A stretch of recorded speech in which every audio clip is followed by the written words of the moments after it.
নমস্কার বন্ধুরা, রসনালয়ে আপনাদের সবাইকে স্বাগত। আমার আজকের রেসিপি হলো নরম তুলতুলে দই পরোটা। সকালের জলখাবারে অথবা লাঞ্চে বা ডিনারের জন্যও কিন্তু বানিয়ে ফেলতে পারেন ঝটপট এই দই পরোটা। তো এই দই পরোটা বানানোর জন্য প্রথমেই আমি নিয়ে নিচ্ছি এখানে মেজারমেন্ট কাপের 1 কাপ ময়দা, আর নিয়ে নিচ্ছি মেজারমেন্ট কাপের 1 কাপ আটা, অর্থাৎ 2 কাপ আমি আটা আর ময়দা মিশিয়ে নিয়ে নিলাম। দিয়ে দিলাম এখানে অল্প করে একটু নুন, আর দিয়ে দিচ্ছি 1 টেবিল চামচ জোয়ান, যেটা একটু হাতে ঘষে দিয়ে দিলাম। আর এখানে দিয়ে দিচ্ছি জিরে আর শুকনো লঙ্কা, যেটা আমি শুকনো কলায় ভেজে গুঁড়িয়ে নিচ্ছি, সেটা আমি এখানে দিয়ে দিলাম 1.5 টেবিল চামচ। এরপরে সবটাকে ভালো করে মিলিয়ে নিলাম। তারপরে এখানে আমি ময়ান দেওয়ার জন্য দিয়ে দিচ্ছি 2 টেবিল চামচ তেল। তো এই তেলটাকে আটা ময়দার সাথে ভালো করে আমি মিশিয়ে নিলাম। এরপরে দিয়ে দেবো এখানে টক দই। এখানে আমি মেজারমেন্ট কাপের 1 কাপ টক দই এর মধ্যে দিয়ে দিলাম। এরপরে এই টক দইটা দিয়ে আমি আটা ময়দাটাকে খুব ভালো করে মেখে নেব। তো এটাকে খুব ভালো করে মেখে নিতে হবে। এর জন্য আরও অল্প একটুখানি জল আমি এখানে ব্যবহার করলাম। এরপরে ময়দাটাকে আমি ভালো করে মেখে নিচ্ছি। তো এটা আমার মাখা হয়ে গেছে। এরপরে আমি এখানে 1 চা চামচ তেল দিয়ে ময়দার গায়ে ভালো করে আমি লাগিয়ে নিলাম। তারপরে এটাকে আমি 15 থেকে 20 মিনিটের জন্য ঢাকা দিয়ে রেখে দেবো ময়দাটাকে সেট হওয়ার জন্য।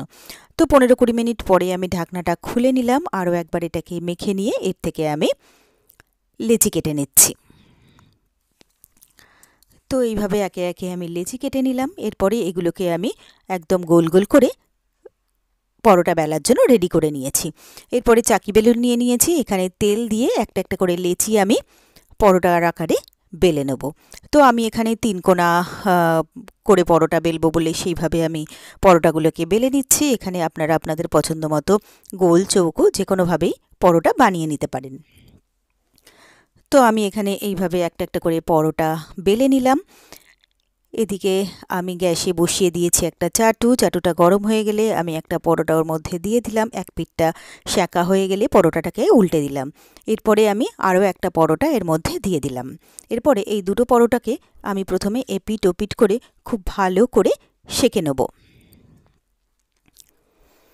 খুব ঝটপট তৈরি হয়ে যায় এই দই পরোটা, আর খেতে কিন্তু অসাধারণ লাগে। যে কোনো সবজির সাথেই কিন্তু এটা খাওয়া যেতে পারে। তো এরপরে ভালো করে সেঁকে নিয়ে এক পিঠ করে আমি এখানে তেল দিয়ে দিচ্ছি পরোটার মধ্যে। এরপরে আমি স্প্যাচুলা দিয়ে পরোটার মধ্যে ভালো করে তেলটাকে লাগিয়ে দিচ্ছি। তো প্রত্যেকটা পরোটাতে উল্টে পাল্টে আমি ভালো করে তেল দিয়ে পরোটাগুলোকে আমি এপিট ওপিট করে খুব ভালো করে ভেজে নেব। তো পরোটাগুলো কিন্তু সুন্দরভাবে ফুলে উঠছে। তো এইভাবে আমি একে একে পরোটাগুলোকে উল্টে পাল্টে খুব ভালো করে ভেজে নিচ্ছি। তো সব পরোটা আমি এইভাবে ভেজে নিচ্ছি। এরপরে আমি সার্ভ করার জন্য নিয়ে নিয়েছি একটা সার্ভিং প্লেট। তো পরোটাগুলোকে সার্ভিং প্লেটে আমি দিয়ে দিলাম। এরপরে এটাকে গার্নিশ করে সার্ভ করে দিতে হবে। তো ব্যাস তৈরি হয়ে গেল আমার খুব সহজে আর খুবই চটপট দারুণ টেস্টি দই পরোটা। আর আমার এই রেসিপিটা যদি আপনাদের ভালো লেগে থাকে তাহলে আপনারাও বাড়িতে ঠিক এইভাবে একবার ট্রাই করে দেখবেন। আশা করি আপনাদেরও ভীষণ ভীষণ ভালো লাগবে। আর আমার রেসিপিগুলো যদি আপনাদের ভালো লেগে থাকে তাহলে প্লিজ আমার ভিডিওগুলোতে লাইক ও কমেন্টস করবেন, আর পারলে শেয়ার করবেন। আর আমার চ্যানেলটা যদি নতুন চেক করতে থাকেন তাহলে প্লিজ আমার চ্যানেলটাকে সাবস্ক্রাইব করবেন, আর পাশে থাকা বেল আইকনটা প্রেস